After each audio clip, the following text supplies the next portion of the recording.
3, 2. Oh, it just goes. It doesn't even finish the count.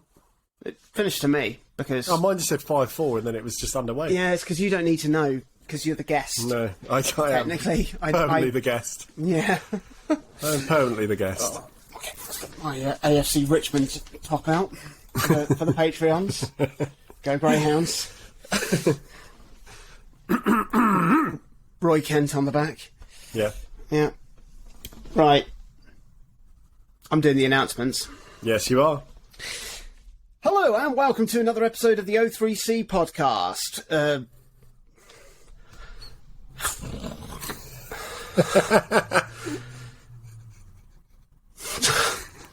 Totally Forgot what you do. forgotten what I do. We are two chaps based here at O3C Games. Chap number 1 is me, Jonathan Dunn. Chap number 2 is Christopher Dow. I'm here with a pair of Christmas socks.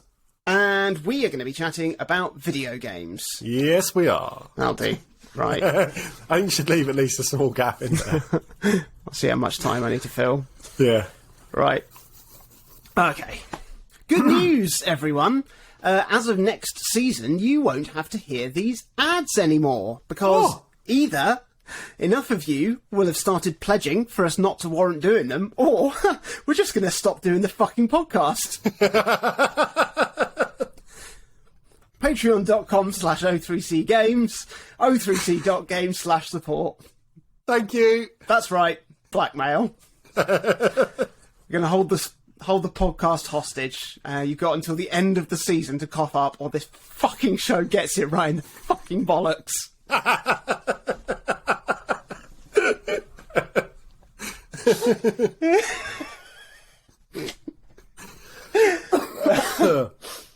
Oh, there we go. That was a good one. Yeah. I think we should go just progressively more unhinged. Yeah. What's the fucking point? Right. So we're back with another Playdate update. Yeah. I'm excited to talk about this week's games, Spellcorked and Inventory Hero. We're going to dive into those, see if they compare to the last Playdate update. Absolute stellar twofer of Saturday Edition and Star Sled. That's right, isn't it? I haven't missed out. Yeah. I haven't missed out a week. That's right. We could have had a week in between of just absolute buff. That's the way with a seasonal drop, isn't it? Yeah, exactly. But we've got stuff to talk about before we get to that. And I'm going to tell you what I've been playing this week. I would like that. I'd like to know. Oh, good. Well, I've mostly just been playing a lot of Dead Cells, and yeah, I'm not going to keep you long talking about this because I have spent so many episodes covering so much of it. But I will say this. I managed to get to the end of a run with 5 boss cells active, which is the maximum difficulty. And I thought there was going to be a final boss at the end. But no, there was an entire other biome that I had no idea existed. So that was fantastic, and that's been great to explore. And then there was, of course, a final boss, which is really good and a brilliant way to cap off the the overall story. But then things aren't quite resolved after you do that, so it required a few more playthroughs to get the true final ending of the game, which I've now seen, which is just really cool. And now I'm basically just mucking about with different builds, doing runs to hoover up cells to unlock all of the stuff, which is a lot of fun because I've been researching online some of the best builds and combos and setups for like maximizing cell farming or trying to get the extra blueprints or unlock other stuff. And it's meaning that I'm experimenting with some setups that I haven't tried before, and using a lot of weapons and stuff. Most of which for the very first time, because in order for me to beat the game on 5 boss cells, I basically had to double down on the build that I'd gotten used to, and really honed it over 180 hours of playing. Jeez. So, there we go. So it's nice to shake things up and see just even more of what the game has to offer, which is just an insane amount of customizability. Like you can play, I mean, literally you can play this game in billions of different ways, and it's phenomenal, and I just want to keep playing it. I am going to keep playing it because it's such a nice casual game. Love Island. Love Island's finished, mate. Oh, see, I don't go in partake. Partake? Partake. I don't partake in that sort of thing. So in that type of bulge. Love bulge. Love bulge. Yeah.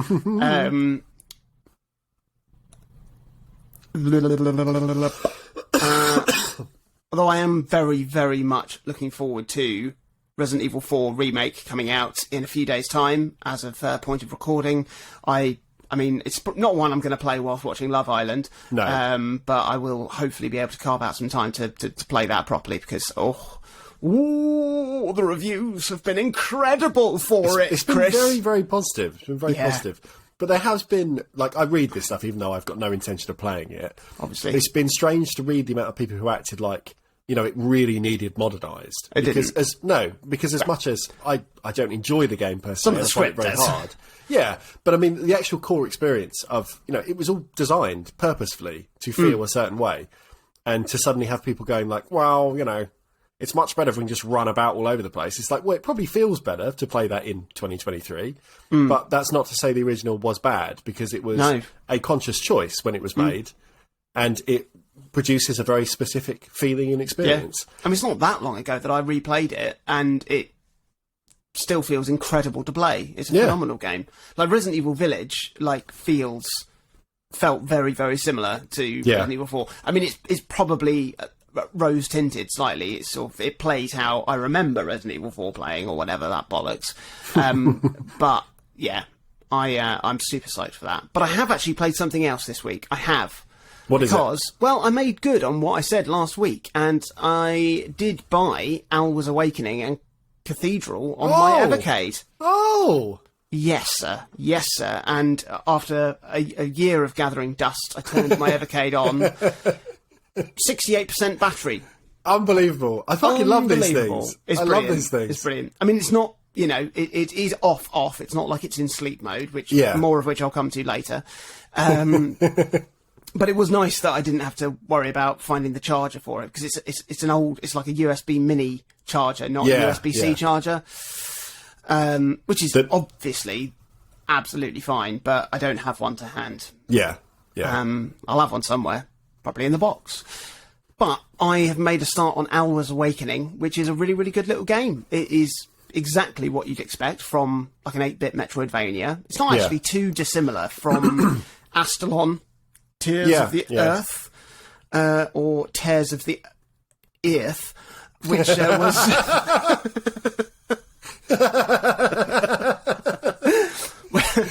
was... it was like 8-bit styled rather than an actual 8-bit game. And given that I encountered several instances of slowdown playing Astalon on the Switch, I'm not sure if it would actually run on 8-bit hardware. Even though it's not doing anything much more ambitious than is being done here in Alwa.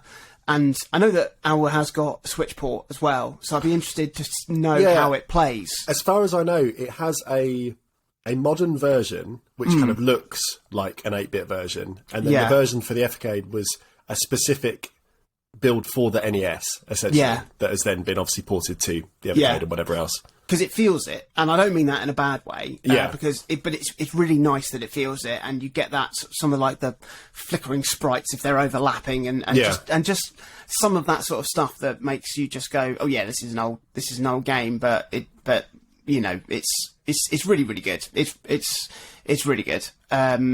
You've got your progressively expanding map. Obviously, it's a Metroidvania. You're exploring with various roadblocks that you'll need certain items or abilities to overcome. There's combat to be had with the various enemies wandering around. There's lots of platforming challenges. There are fun upgrades and abilities to find. I haven't got my double jump yet, but I'm sure it will come. Maybe not. I don't know. Ooh. There's boss fights, there's secrets. It's just, it's a really, really nice little game. It's got a very good soundtrack as well, I must say. I love hearing stuff that's been composed for the hardware rather than just like generic chiptune music, which I still love. But like when you get it when it's been developed for certainly some of these older systems, there's a distinct lack of layering available to you, like when using original hardware. So you have to just double down on the melodies of and just get them really, really right. And it makes just some outstandingly fun and go-y tracks. Go-y. It's my favourite. That's my favourite adjective to describe music. Not everything is go-y, obviously. No. But it's a very definitive thing. It's the only way I can describe it, and it's because I think I heard my mum say it once in the 90s. It's good. It's go-y. But the soundtrack, it reminded me of The Messenger, even, which is the apex of that type of soundtrack as far as I'm concerned. The only thing I would say is I do really wish the Evercade had a sleep button so that I could instantly resume where I left my last gaming session. Like, if you're a friend of mine on Switch, you'll probably see my name and online status popping up several times throughout a gaming session. And I can attest on that one. And I'm not even blaming this on being a dad, because I don't play my Switch when Nora's around, because I'm not going to compromise my attention when I'm with her. But I think it's just the moderate amount of ADHD that exists in my brain in that ever-expanding cocktail of mental health ingredients. But I find playing my Switch or my Steam Deck, the reason why I can rack up so much playtime on a game is because I can play for 30 seconds or 30 minutes at a time.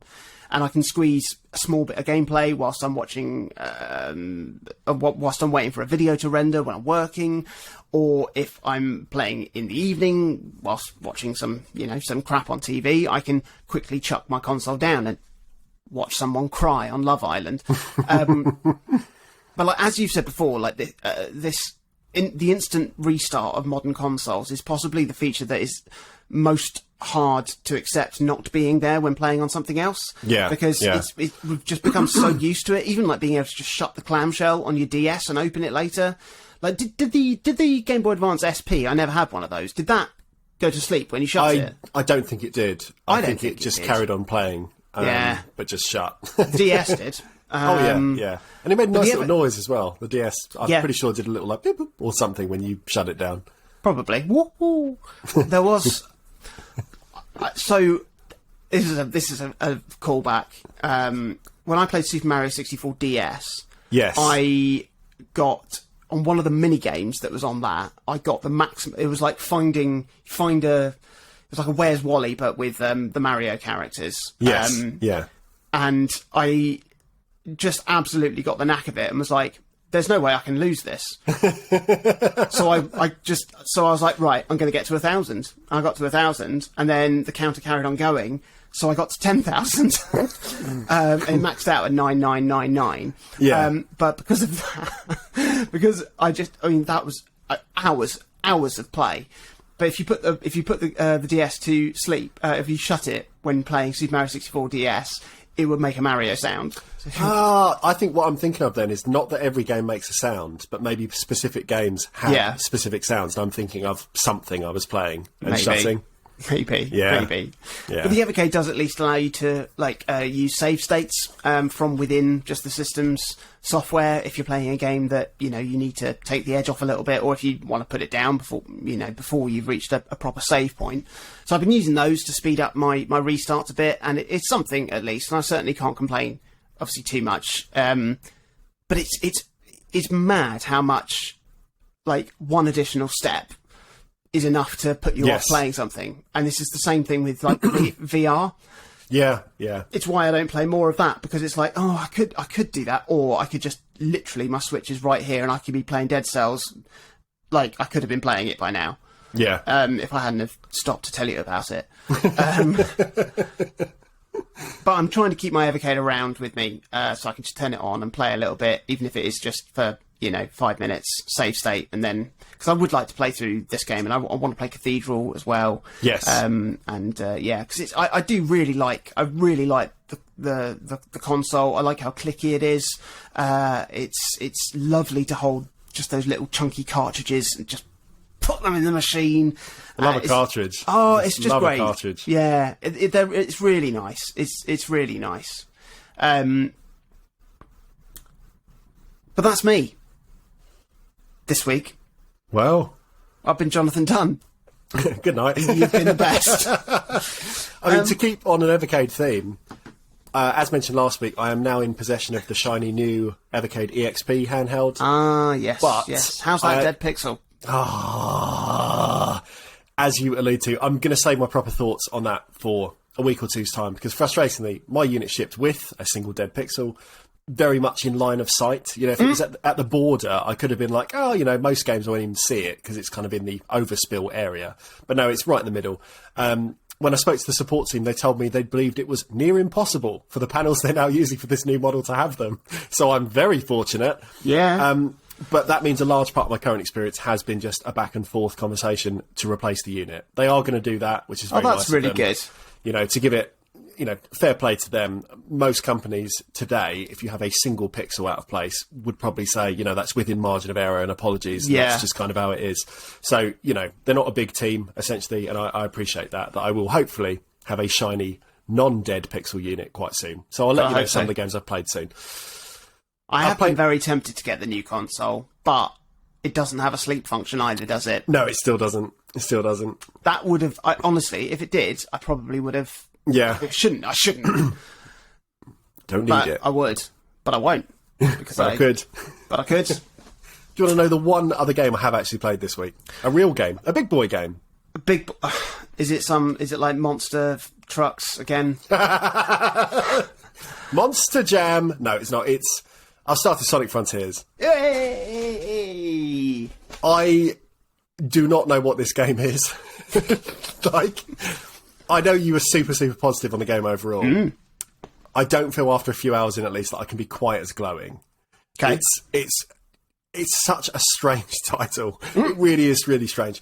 I'll start with the stuff I liked, though. You know, trying to be positive and pick out the things I really did enjoy. Sonic feels better to control here than he has in pretty much any other 3D Sonic game. By a long way. That's a good thing. You know, there's a lot of moves and modifiers that I found a little bit awkward to get my head around at first, but the core components of moving and boosting and attacking and turning all feel pretty decent, whether you're in the open world and it's a lot more free, or for the most part in the cyberspace kind of challenge stages as well. So, you know, a big thumbs up there. The combat, as I just mentioned, it's something that's largely new to a Sonic game, to be honest. You know, we've had just a homing attack for a long time, but there is kind of proper combat with a variety of moves and combos and stuff in this. The homing attack is still doing a lot of heavy lifting, and fights often do feel a bit like kind of jumping, homing in, smashing a bit, dodging, jumping, homing in, smashing a bit.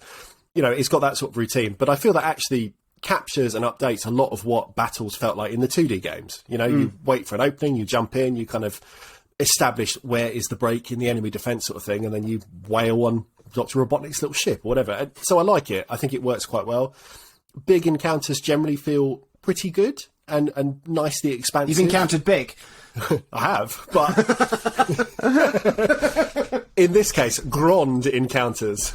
Gotcha. Enlarged encounters. They feel pretty good. And they're hardly Shadow the Colossus style events, because they still rely a lot on kind of soft quick time, essentially, because even if there's not a button saying press a button, you got to press the button. Yeah, what I meant to say is, even if there's not a prompt saying press the button, you've got to press the button. Exactly. And the homing attack, as I mentioned, is the thing that you're always starting a combo with, pretty much. So it's very much like you're waiting to press X, as it were. They do feel reverent enough, though, to stand out. So that's another thumbs up. You know, I wasn't sure how that would actually work in the context of a open world Sonic game, but it's pretty cool. The music is, as you extolled at length, genuinely outstanding. Yeah. But it comes with some caveats, for me at least.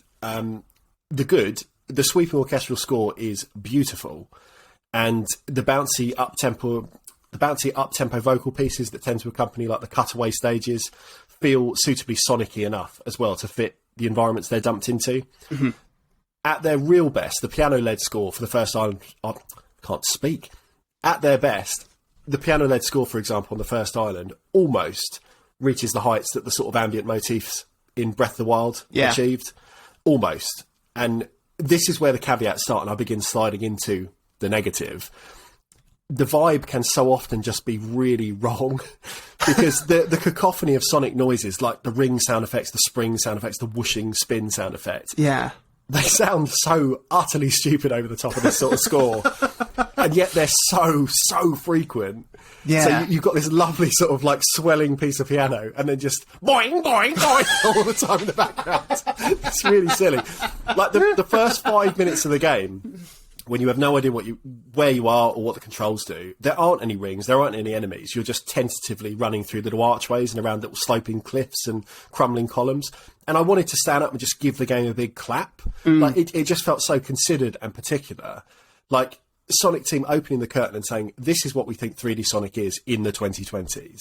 And I was like, cool, I'm in for a treat here. And then less than 60 seconds later, I'm being launched off a boost pad. I'm zipping along a rail doing fucking loops. And that ring effect, like I said, is literally ringing in my ears. And it made me feel really deflated. It was like, it's just not what I want. It's not the bit I want. Yeah. Like the deftness of those opening moments, the sense of place, haven't said that for a while, the sense of process and progress and the design of the world just blasted out the air with like a worm-style bazooka. It's just not doing it properly. You know, it's a softly hovering Zeppelin just shot through, deflating like a fucking comedy balloon and then just being stomped into the ground. This is what Sonic really is. And as much as this may be the best that Sonic has been for years and years and years and years, it's still, I think, being helmed by a team that does not know what to do with his character. It's like, what is Sonic? Yeah. Who knows what Sonic is? Because I don't think Sonic Team do. Another issue with the soundtrack is that, as beautiful as it is, it's static. So Breath of the Wild works as well as it does, I think, because the music is dynamic, not just in terms of volume, but in terms of how motifs are built up or withdrawn in real time. Like it's, you know, algorithmically done. There are systems in place that react to what you're doing and then deliver music as is appropriate. And that's been used in all sorts of games over the years, like early PC games like Monkey Island, one of the first to do that. Rare games in the N64 like Banjo-Kazooie used to sub in and out instruments as you went into different areas and things like that. And it's obviously used in stuff like 2016's Doom as well, to fade and blend sort of like the metal at times when that's appropriate, and then to withdraw to sort of ambient or industrial soundscapes when the action drops. Sonic Frontiers really feels like they're saying, we wrote a really good score and we're just going to use it almost regardless of what you're doing. Yeah. So it plays over general exploration, great. Plays over puzzle solving, lovely. Plays over the ping pong bing bong also running rail bits, not so nice. Plays over some enemy encounters, but not all of them. Plays over some of the in-game cutscenes, but not all of them. Like it's all over the place in how it's applied. I've got the island themes on vinyl. In isolation, they are really breathtaking suites of music. I have it on all the time when I'm working. And the set comes with a set of composer notes from Tomoya Otami, the lead sound designer on the project. And he really carefully articulates how the instrumentation and the structure of each theme is meant to reflect the landscapes that Sonic is running through and the sense of desolation and everything else. But this only works when you're stood still, looking at everything around you. And as soon as the game has you hopping on rails like Tony Hawk, you know, or completing odd minigames, the tone just starts feeling all wrong. Hand in hand with so much of this like aesthetic dissonance is the way I think that the game is built across two very distinct planes. So you've got the ground and you've got the sky. So I'm not even talking about the cyberspace stuff. I just mean like the open world bit. And the ground for me is the embodiment of what the soundtrack wants to be. So it's reasonably empty. There's these expansive playgrounds. You've got towering architecture of cultures past. You've got open fields to really let loose across with your boost feature and everything like that. And they feel really good. And you can really feel, I think, and trace a direct path between the concept art created for the game, the stuff that's on this vinyl box set and everything else, and the soundscapes. It all kind of fits that feel.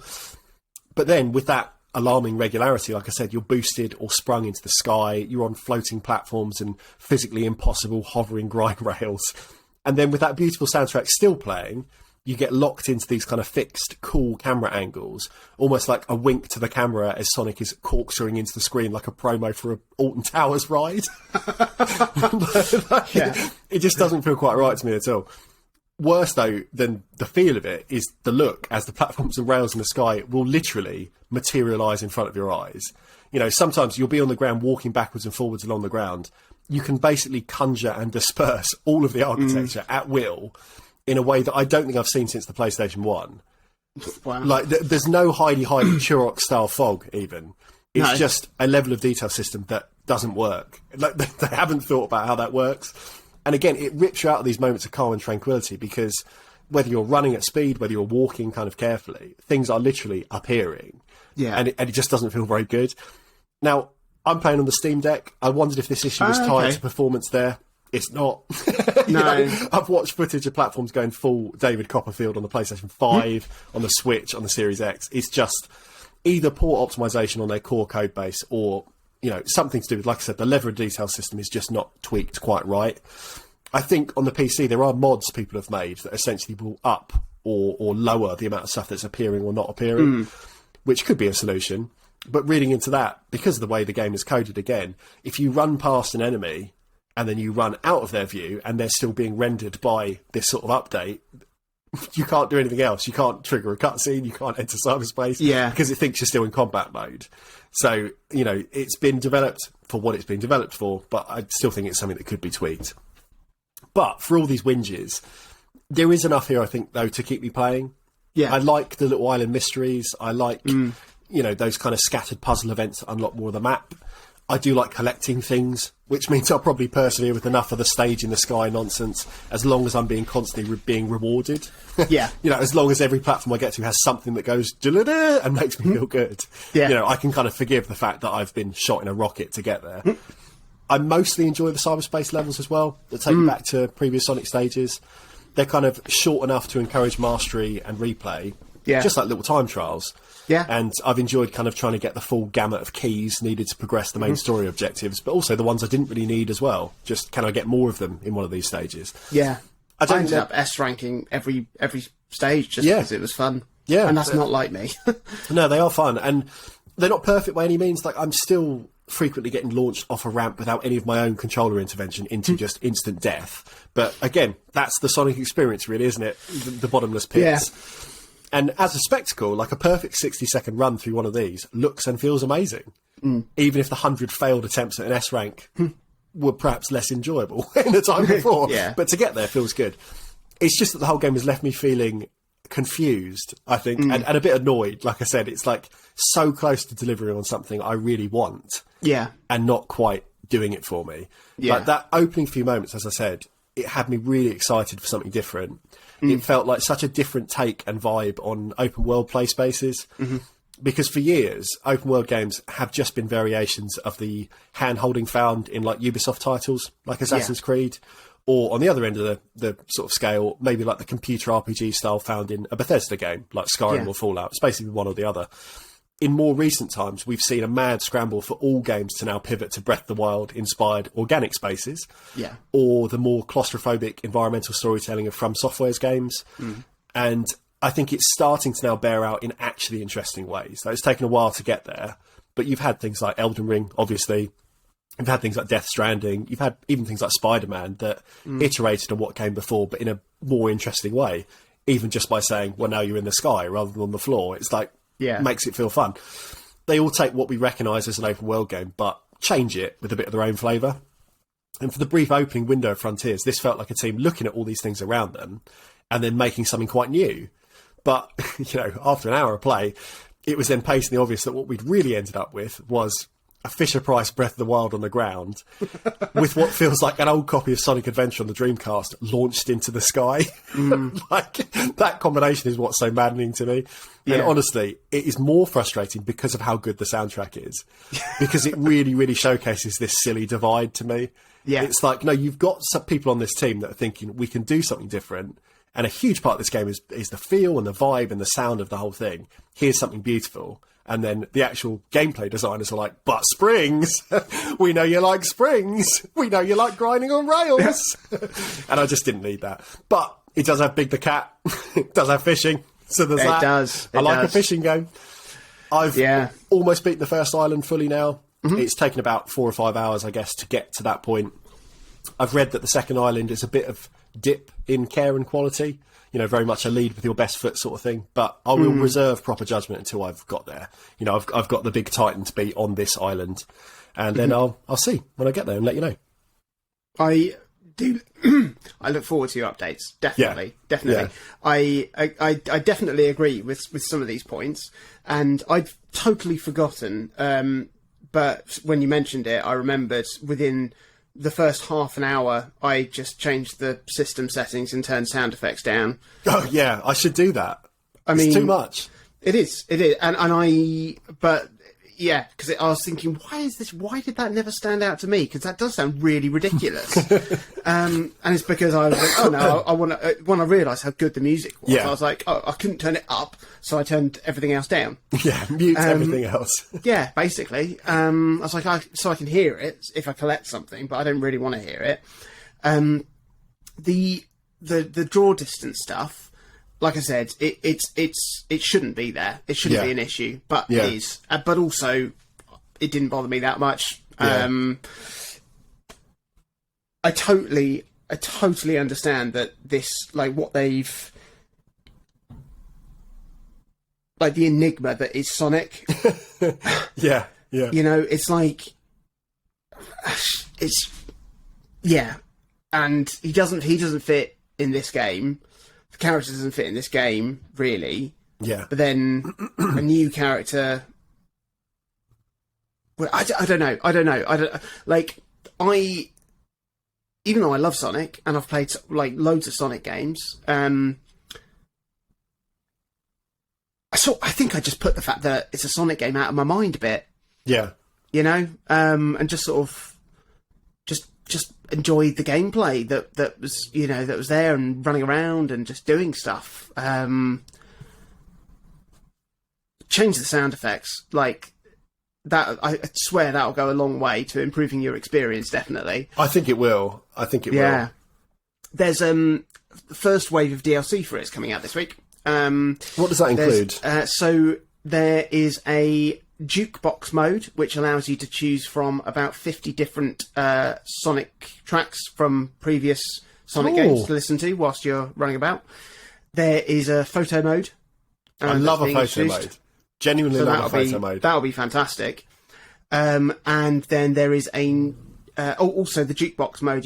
In order to unlock the tracks, you have to go and find a whole bunch of hidden music notes around the island. So I'm going to love doing that. That's the bit I'll enjoy. That's honestly, I'll probably enjoy it more than some of the stuff that's there. Yeah. as the game. Love collecting stuff. And then I think there's some additional challenge modes where you need to play through several of the individual levels, like in a row, and a boss rush and stuff like that. So that's going to be. It's a free update. The whole roadmap isn't it, for a change? I think so. It's all free. Yeah, which is really, really nice. It's why I've kept my copy. So I'm I'll definitely be playing that. I don't know if the game's been patched much since I last played it. Don't know. Or if there's going to be a patch coming, like with the performance patch coming with this update. But yeah, I'm definitely going to be playing it this week. Yeah, there's just so many small things that would make it a better game. Like, it's not an irredeemable thing by any means. But I just wonder if they will take any of this sort of feedback. I mean, maybe it's just me. Maybe no one's bothered by these things. No, I don't think so. I think that was like a fairly common sort of consensus. Was just like, oh, yeah. Yeah. It's so much of that. Like, what really is frustrating, I think, is if they'd really sat down, and obviously they had a vision for this game. It couldn't exist like it does now if someone didn't have a real idea of what they wanted this to be. Yeah. And it just feels like whoever was trying to double down on that had a bunch of other people saying, yeah, but focus group said we really like springs and rings. We really do need to make sure we got a lot of springs and rings. And at every stage in development, I reckon it would have been like 90% open world, 10% springs and rings, 80%, 20%, 70%, 30%, until it's just got to this point where the balance now feels, it's almost half and half. And that's too much. It's more of that than I want. But again, I'm sure some people, if you're a big Sonic fan, look at this and think it's a Sonic game that's not particularly broken, so it's immediately better than half of the collective over going backwards. Yeah. They're looking at it and thinking it's a Sonic game that's got some vision, it's got, and sort of aesthetic choices in it that someone has made very deliberately, as opposed to some of the hodgepodge stuff we've had in the past. I don't know. It's a weird one. I'm going to keep playing it, like I said, but we'll see. Have you been watching the story beats? Yeah. Or have you just been... I skipped all of them. That part doesn't even bother me. Like, in terms of the story stuff, at least at this stage, do you remember the weird, like, floating girl robot character? Oh, yeah. Basically like Panzer Dragoon Saga. It's basically, I sort of listened to a bit, got the gist, and was like... Yeah. And, it's remarkably that's not the bit that is bothering me. You know, all the side quest nonsense with like Amy and chasing around a little rock character or whatever's going on. Fine, don't care about that. It's purely about how the gameplay feels in that shift between having a lovely time running about the field and then having just 2 minutes of on rails in the sky, which you fall off quite frequently and then have to do again to go and get your little nugget at the top. And that's the bit that annoys me, whilst you've got this soaring orchestral score. Anyway, I'll shut up now. Yeah, no, that's right. It's a weird game. It's like making a PowerPoint presentation with the Lord of the Rings soundtrack, but then the flyby noise on the drive-by noise on every bullet point.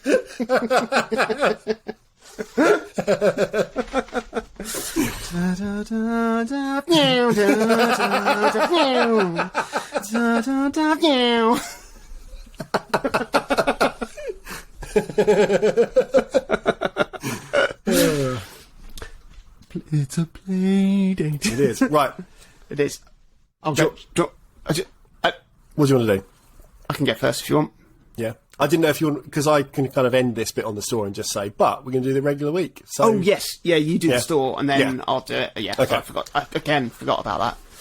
Go. Did you know the Playdate only has a bloody on-device store now? Does it? It does. It got a little update recently. It's quite nice. It's one of the first major OS updates, I guess, for the Playdate, really, since launch. The store is called The Catalogue. It's whimsical. I believe it's just called Catalogue, but it's cleaner. The store is called Catalogue. It's whimsical. It's got nice music like the eShop used to have. It's also the eShop. It's also slow as shit like the eShop is now. Yeah. What's nice, you turn the crank to make a purchase. That's very sweet. But you do pay in dollars and get charged US sales tax no matter where you are in the world. Less sweet. That's grubby, isn't it? Yeah, with all this stuff, it's not perfect, but it is, I think, a step in the right direction. Like we've said a few times, what is the Playdate going to look like post-Season 1? And I think this is a nice way of having a more curated feed of games than, say, itch.io, when anyone can upload any project. It also means no more side loading for those a bit squeamish about faffing around in a console's back end. And most important of all, it means more eyes on titles like Bloom, because they're going to get seen by regular people checking out the catalogue, as well as kind of obsessives trawling through itch. Never heard of it. It's a good game. It's worth the extra sales tax, honestly, if you haven't bought it. Yeah. Panic have also very nicely put 2 new games up for free. You just said that again, sorry. You got a bit of pop there. It's because the big... Yeah, I know. Panic have also very nicely put 2 new games up for free. Panic. Essentially extending Season 1 by another week with games Real Steel, that's real as in fish and steel as in theft, and Recommendation Dog. That's the other way round to that Hugh Jackman film. It is, yeah, it is. Our intention is to stick these on the end of our Playdate coverage this season. We will talk about these games. I think so. You did tell me. So hopefully some of you will stick around for thoughts on those in the future. Oh, yeah. For now, though, being men relatively poor in time and occasionally poor of pocket, I don't think either of us have played any of the new catalogue offerings. I played all of them, paid or otherwise. And as such, we are going to move back to our scheduled fortnightly coverage of the Playdate's first season. It will be exciting, though, to see what turns up on the little storefront going forward, though, since all games now essentially need to meet Panic's own quality threshold. You can't just self-publish to catalogue. You've got to go through that process. So we'll see. But yeah, for this week, what are we talking about? Well, Inventory Hero. Yeah? Inventory Hero. Speaking of Panic, it's only their next bloody own developed game to release on the Playdate. After the superb Star Sled, which we covered in our previous Playdate update, our Playdate predate? No, post-date. Date. Plate? Plate. It's a plate. It's a plate. Plate. It's a plate. Plate. When I was a tiny little child, it was my granny's birthday, and she was unwrapping her present from my parents, and she said, "Oh, I wonder what this is," knowing that obviously she'd said, "Can you please buy me a new phone?" Yeah. And she was, "Oh, I wonder what this is," and I just went, "It's a phone." Probably a bottle of something. Probably a bottle of something. Do you reckon? Yeah. Look at the shape. Look at the shape. So good, that. even to this day, my brothers still will sometimes just go, it's a phone.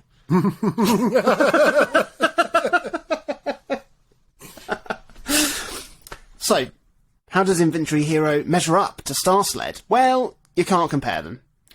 Not too much, anyway. Yeah. Although this is quite a delightfully simple premise that they work into a really fun score chase 'em up framework. Yeah. So the conceit of this game is that you are dropped into a fast-paced role-playing game with your character needing to fight through dungeons, defeat monsters, slay bosses, and all manner of classic RPG things. But the computer takes care of the fun stuff, like combat and movement, allowing you to pick up the admin. Yeah. That was a bit of admin. Oh, we love the admin. We love the admin, and the particular admin that you're in charge of is managing the inventory. So, your character will automatically pick up loot and treasure as you find it. Different pieces of armour with different stats, different weapons, different potions, different items, rubbish, junk, rabbits, the usual. And it's your job to sort out the wheat from the chaff, because you only have... Sorry. Did you write that phonetically? Yeah. Two H's and an S.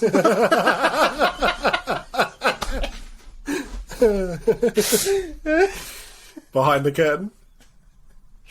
God, I'm so funny. Oh, God. Oh, my poor wife.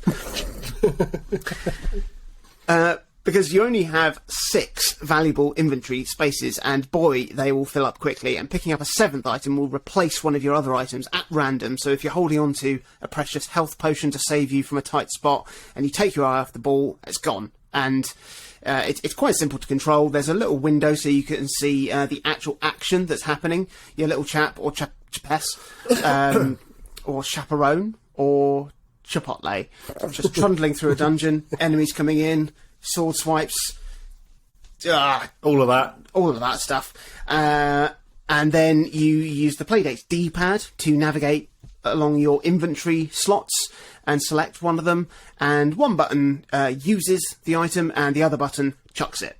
It's very, very simple.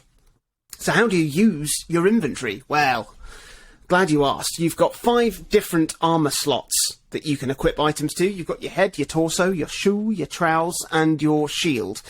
And as you battle these defensive properties, yes, these defensive properties of these items will degrade. So Breath of the Wild. Yep. It's the Breath of the Wild of the Playdate. And you'll be wanting to keep an eye on that and replacing, those items when they're gone, or if you pick something up that's, got a much better stat. The same goes for your weapon. You can only wield one weapon at a time, and you don't want to be without one. Your health items range from small bits of food to full elixirs and even leaking potion bottles that will deplete the longer they stay in your inventory. Then there's the rubbish. Sometimes you might pick up the classic apple core or a bit of shit, and you just need to get it out of there ASAP. And woe betide, you pick up a rabbit, because those things get on it very quickly. Yeah. And unless you chuck it out the door immediately, your slots are going to keep filling up with rabbits upon rabbits. I mean, literally rabbits upon rabbits. And it is a colossal nightmare. There is a similar function, actually, with a mushroom item that you may pick up. Except mushrooms you can at least use to replenish health. So you can actually use their sort of duplication mechanic to your advantage if you're in a bit of a pinch. And this is the way it goes. And you try and keep your warrior equipped as best as possible to get through as many levels as you can. And it's really good fun. Certainly I had fun with it. Something I really, really like is that there are loads of different types of armour that you can find, and weapons as well. Like you get the classic fantasy pieces like helmets and bucklers and swords and spears and whatnot, but you can also get like a pillowcase or a silly hat or a barrel or an umbrella, and depending on what you equip, your little warrior trundling along in the scene above you has all this stuff on. So you don't really get the chance to afford many glimpses up at the action, but if you do, it's often quite funny. I think there is an end point to the game. I like, it feels like it's ramping up for you to get to level 100. But I don't know. I think my best run ended at the boss at level 80. Oh, pretty good. I had a really good set of armour on, and then I accidentally equipped a piece of shit. Not literally, I chucked that, but then I put on this really rubbish shield by accident or something, and the boss just started taking huge chunks out of me, and I was gone. But yeah, I really like the game. Like, I like the concept. I think it's really fun. I like it when games kind of turn other genres on their head, sort of like how Moonlighter did, where it's all you like running a shop, or that game Adventure Bar Story. Yes, Do you remember that, where you were like managing a pub in a fantasy RPG world, the sort of pub that, if you were playing like Chrono Trigger or something like that, you would go to the pub and buy one beer and rest at the inn and move on. You're running that pub. I just really love that as a concept. But yeah, Inventory Hero. I think it's another. I don't think it's quite as punchy as Star Sled. Yeah. But I think it's a really, really good game. How did you get on with it? During my first 5 minutes of the game, I thought, I think I'm going to really like this. And then 15 minutes into my first run, I thought, I think I've probably seen about everything this game's going to offer me now. Like, I carried on going, but there was definitely a point where I thought, I've sort of expended what I'm going to see that is new here. And I think there are flashes of real excellence. You know, there's good humour, I think, like you mentioned in some of the junk items, like the replicating mushrooms, the rabbits, stuff like that. It's quite funny. I think it's really sweet how the character takes on whatever armour sets you're throwing at them and has this ever-evolving instant change wardrobe. That's pretty funny. The art and music, I think, are really nice generally. Like, it's got a nice UI. It all functions well. But once you've got the basics of like using and storing or discarding items, you've pretty much got the game. Like, there isn't anything else that's going to be introduced. And you can then get better stats by choosing armour and weapons with similar card suits. That's like a little tweak that comes later on. With experience, you're definitely going to start making better choices and probably will get further with each successive run once you learn where you need to dart your eyes to make more informed decisions about what to keep or bin. Because I made a lot of very panicky choices in the times that I was playing. But even then, on my first full attempt, I made it to about level 65, which is, you know, it felt like a pretty far way through the linear part of the game, if that's indeed how it works. And I didn't feel like I'd played particularly well. You know, I was just largely stabbing at whatever made its way into the inventory. Sometimes I'd equip items 20 levels below what I was already wearing, like a Burke. Sometimes I'd chuck away health potions because it looks a bit like an apple core. Sometimes I'd eat really damaging food because I just selected them in a panic. And yet I was still doing okay. Yeah. And it made me think that maybe the balance of the game in terms of difficulty isn't quite there. Because you're able to get out of a lot of situations just by using whatever you've got in your pockets and crossing your fingers a lot of the time. Yeah. Like, do you remember Meteos on the DS? Do you remember that puzzle game? Like, very different game, obviously. It was like this stylus-driven puzzle game where you were rearranging stacks of coloured blocks and then launching them to the top screen with a swipe. But it gives me a similar feeling because as much as you could approach it very meticulously and believe you were being very good at the game, under pressure, you ended up just scrubbing up and down each pile, hoping for a match, and then just launching whatever you've got to hand to keep your game alive. Yeah. And sometimes that would be enough to get through a stage. And I do think Inventory Hero is set up to look more complicated than it is in the same way. Like, it's still a nice time, I think, for the 10 minutes you might have on a run or 15 minutes. But there isn't a sense of progression. Like, there's no real RPG elements outside of the aesthetic wrapping. And even for me, as the resident score-chasing arcade fan, I think it's a bit too imprecise and RNG reliant to be something you can really improve your skills at that much to a point. Like Fish and Feathers, the game I've had on my Playdate for a while now. I've played 22 hours. I was going to say, I've played it for well over 20 hours easily, even though the core of it is just extending a rod to catch a fish. But I improve each time I play it because the game is really readable. The skills required to get better are very overt. And I think in most of the arcade games I really enjoy, like when I go to the arcade club in Bury, it's games like Time Pilot or Burger Time or Zookeeper, and they're all games that are very open with their systems, very open with their mechanics, so that every play you've got a chance to do better because it's all in front of you. And in the hour or so I put into Inventory Hero, I'd sometimes do better, but I'd sometimes do much worse, even if my skills and abilities didn't change. I just had a better run of luck. And I think, you know, I might have got a better weapon, say, and then got multiple repair scrolls, meaning I could keep my damage output high. Or sometimes when I was getting pummeled, maybe I got lucky and had a run of 3 or 4 health potions back to back instead of garbage that would need binning. And it wasn't me influencing the game. It was just the Lords of Chance just throwing me a bone on that particular randomly generated seed. Yeah. So I think it's good. I think it's a polished game. I think it's a really nice addition. It's a good one to have on a device that you will often play for 10, 15 minutes. But overall, I don't think it's as strong in terms of how much I'd want to get better at it and I'd want to play again as some of the other entries, and certainly not as much as Star Sled in terms of balance and sort of just mechanical thought, I think, that's behind it. Yeah. I did think that it would be good if it had more of a roguelite element to it, with some upgrades and stuff, so that there was some... I mean, like I said, I don't know what happens when you hit level 100. So it feels like it's going to get there. That's where it's trying to get you to. I think, like, there is... I totally agree what you're saying with the sort of the RNG sort of element to it. Yeah.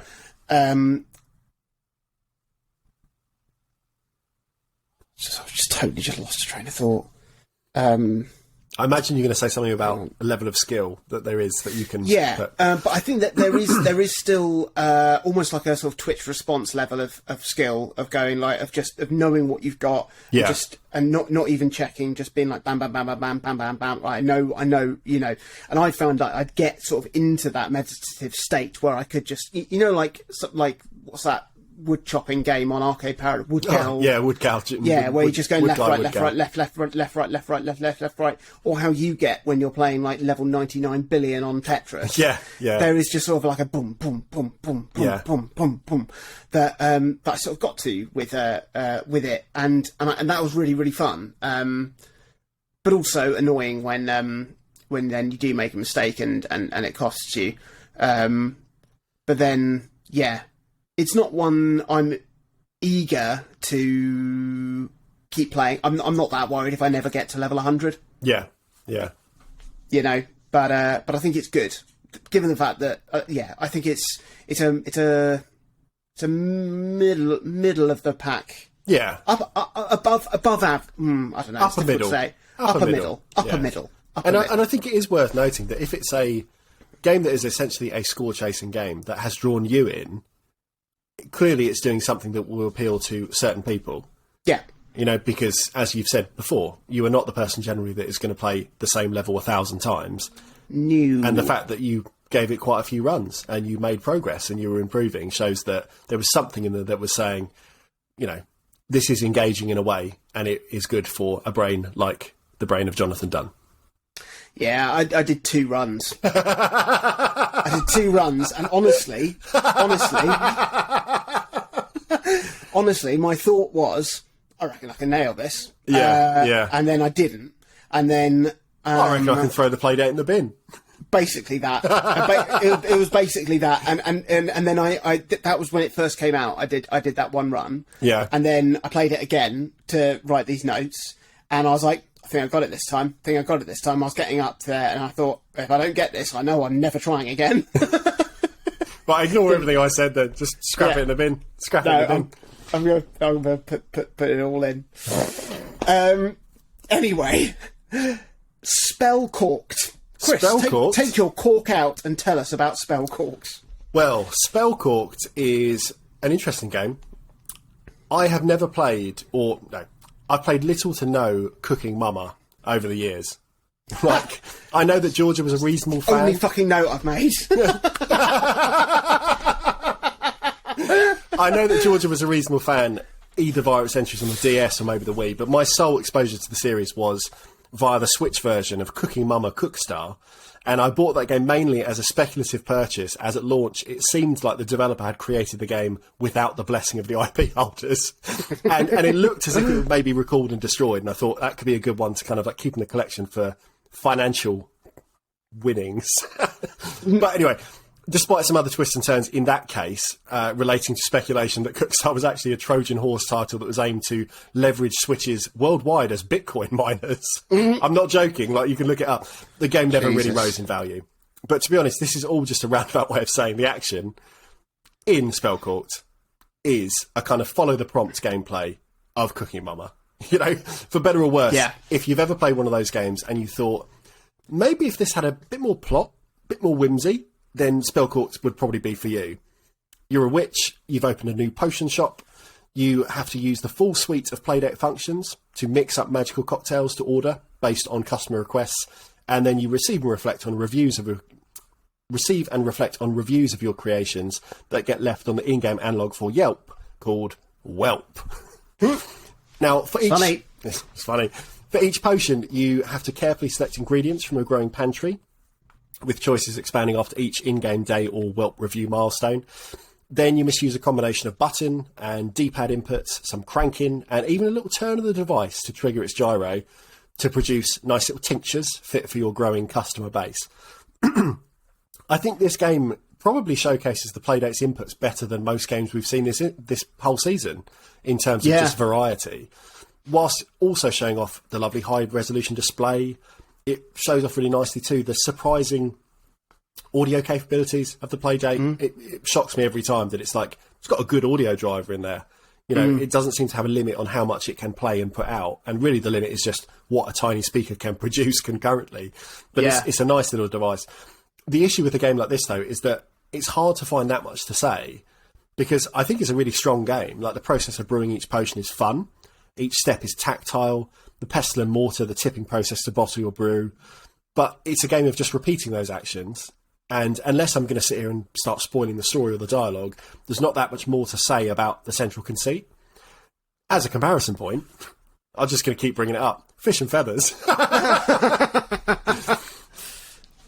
You knew how to play it immediately, but I kept going back, you know, because despite having immediate influences, it felt better than its competition or forebears. And I've just kept playing it. You know, ever since I turned the Playdate on, it's usually on the screen frozen, and I just give it another go.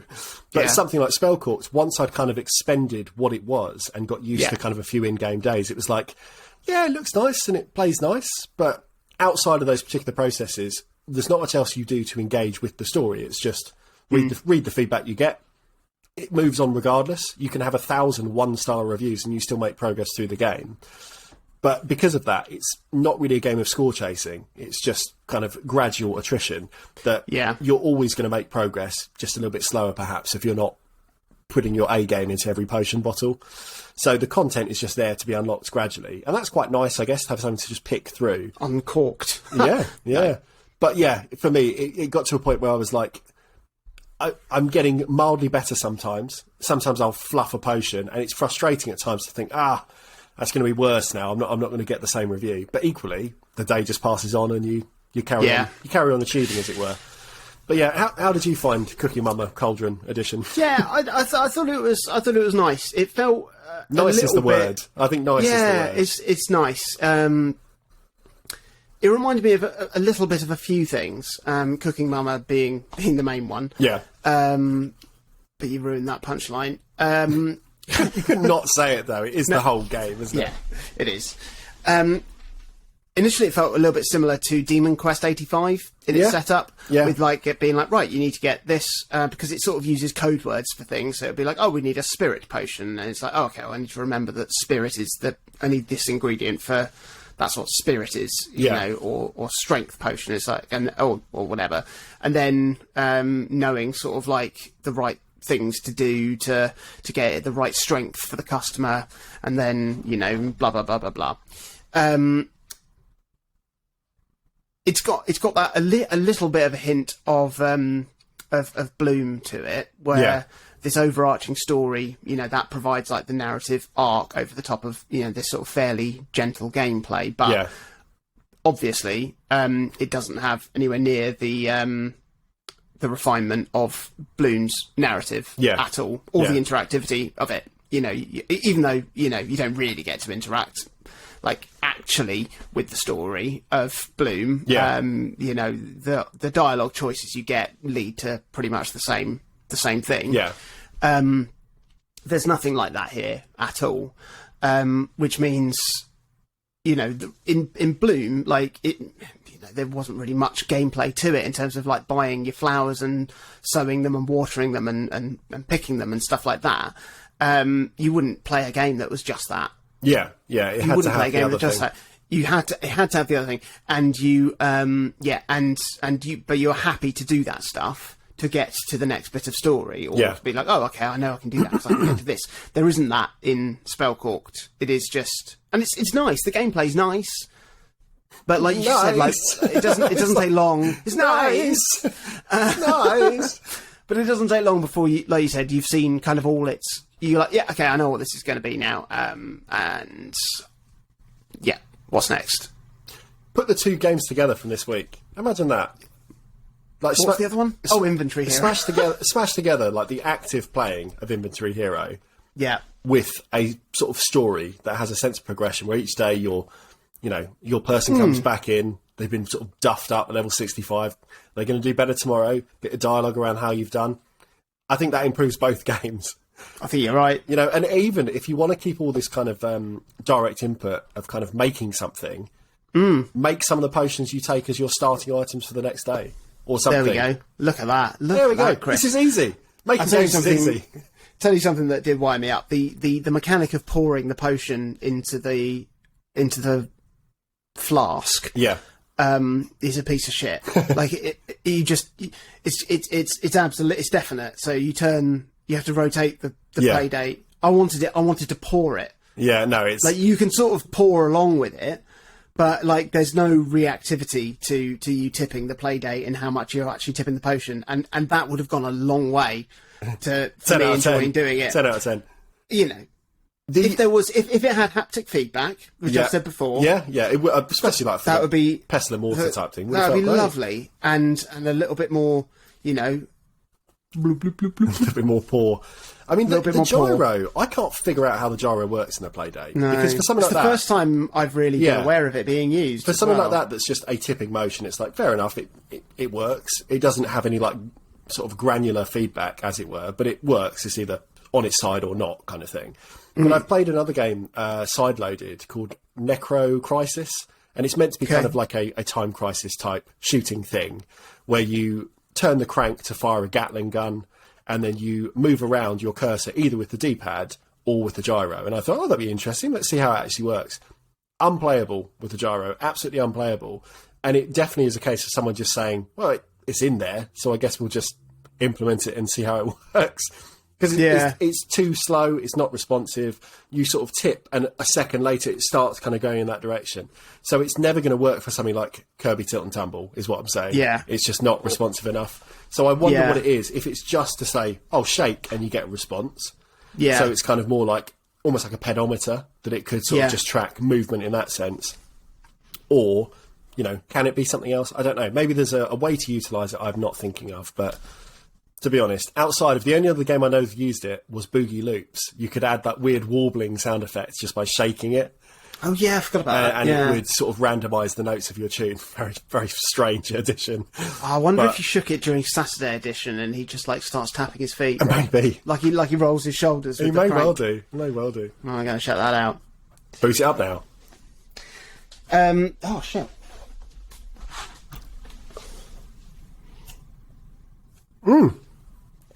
Did you run over it? Yeah, I just don't know what it's doing on the floor. It must have fallen off. It was in... Okay, the box isn't there.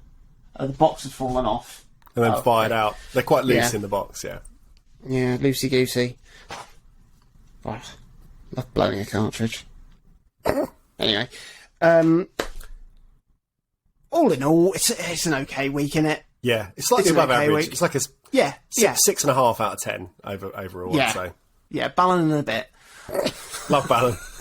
I know you do. What are the next two games that we're going to be playing? Do you know? No. I haven't got a clue. Played update. Games. Oh, fuck. Okay. Oh, it's changed this now. Season 1.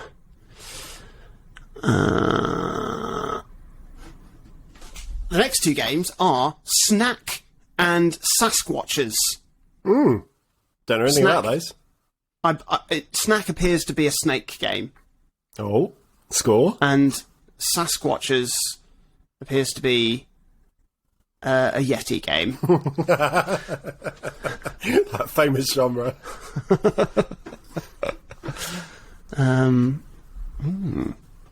Oh, wow. Okay, I'm going to cut this, but just having a look at Sasquatches, it looks like it's a turn-based strategy game. Oh, okay. Yeah. There's a grid. There are Yeti. I think I've played a bit of Snack. Is it a snake game?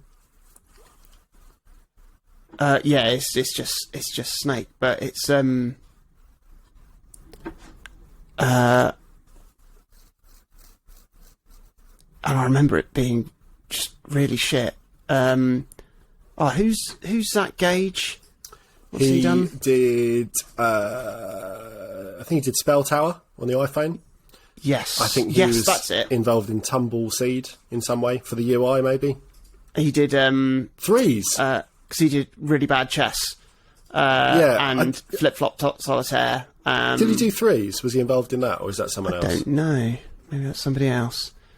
He assisted the iOS port of Getting Over It. Ah. Yeah, interesting. He worked on Ridiculous Fishing, which is great.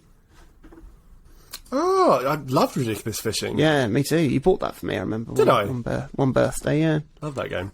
Once upon a birthday. See, this is where I'm getting confused. Ridiculous Fishing was also made by someone called Greg Walwend, who worked on Threes. Yep. So they're in the same gang. There we go. I think they have... and Tumbleseed. Yes, they've collaborated before in things. Yeah, well, there we go. There's a bit of background info for the Pates. Patreons. All right, hang on. Right, what am I doing? I'm just gonna go all the way back and do that again. So there we go. That was our Playdate update. Have you played Inventory Hero and Spellcorked? Let us know. Chat to us on social media at O3C Games and everything. Get in touch. Let us know what you're playing on your Playdate. Let us know what you're playing not on your Playdate. We'd love to know. Our next Playdate update in 2 weeks' time is going to be covering the next 2 games of Season 1, Snack by STFJ or STFJ and Sasquatches by Chuck Jordan. Don't know anything about either of those games. Look forward to playing them. Look forward to talking about them as well. Yeah. Next week, we're going to be back with our interim episode. We're going to be telling you what we've been playing over the next week. I imagine that I'm going to be updating you on what I've been playing. Yeah. Literally. Although apparently they've replaced that voice actor. That's sad. I don't know whether or not... It is sad. I don't know whether or not that's true. I don't know whether or not it's somebody doing the same style or... I'll let you know. That'll be what I'm going to lead next episode with. It's going to be the big conspiracy. Top of the show. God, yeah. Big news. Number 1. In